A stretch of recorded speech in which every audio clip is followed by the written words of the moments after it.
Hello, welcome, Cabbage here. So I finished the translation of the Nier 15th Anniversary special novel, hooray! When it came out, I seriously debated doing it at all because it looked like a giant project, lots of work, but it was a lot of fun to do, and it turned out to be extremely important, especially for Replicant fans. I'll talk about how I'm feeling about it, both from a translator's point of view and a Nier fan's point of view. But yes, as far as the scope of the project, 14 videos done over 2 months, about 110 minutes running time, that's almost 2 hours, my god. I was thinking of rewatching the whole thing back to back now that it's done, but then I added up the total and I was like, maybe later.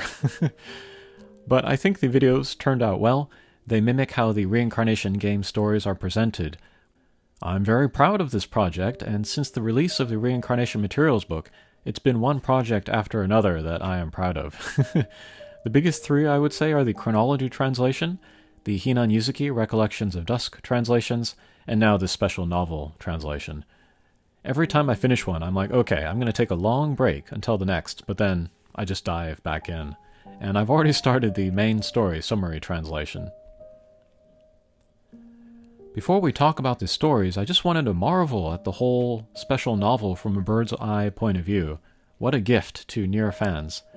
They really went over the top with high production values, fun references like making the reader make a tough decision, making the reader dig into something as meta as like the website notes, and telling of events after every game of the trilogy, and in the case of Gestalt/Replicant, telling the events after each ending.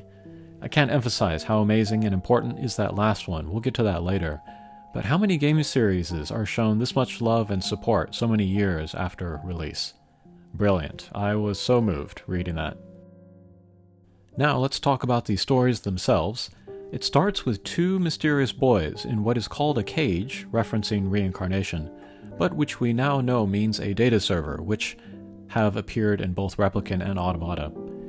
It quickly becomes apparent that the protagonist is the protagonist from Nier Replicant, and he is finally named Nier, but the identity of his mirror image is not revealed until later, and I was surprised at the reveal. I don't know if other folks figured it out before then.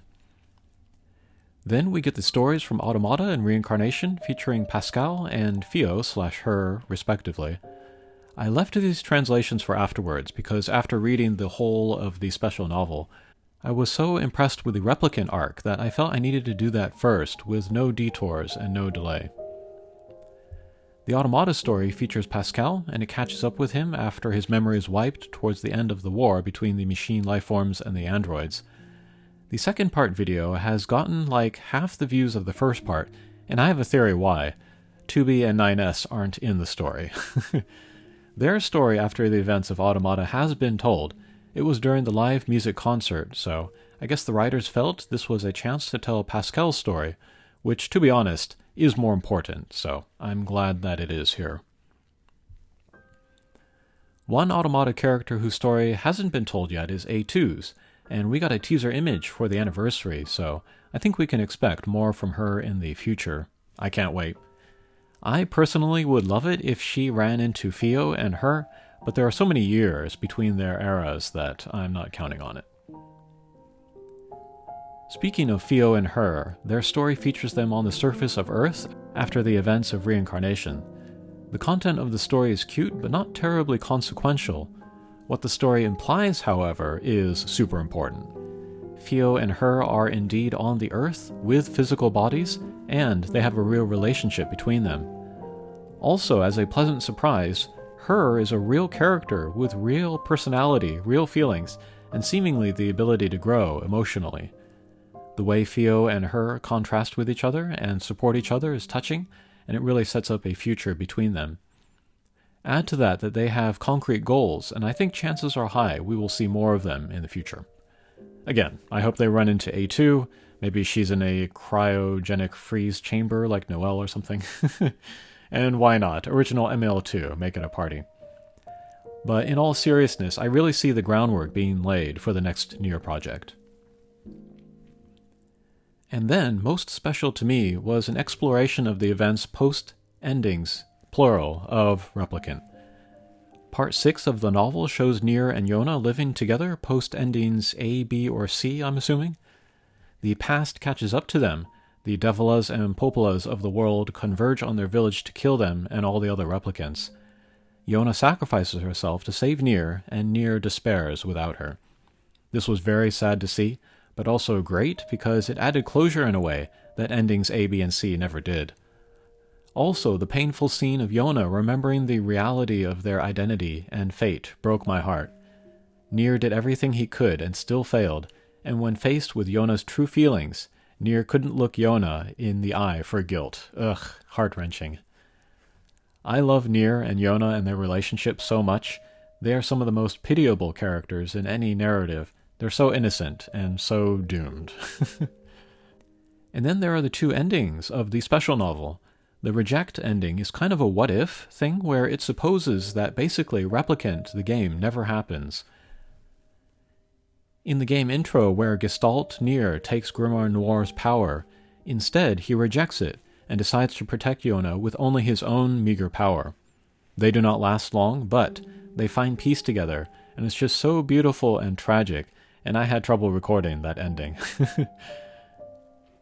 But one of the greatest things about Nier Replicant is how it makes you question what is human, and who deserves to have a body if two independent wills desire it.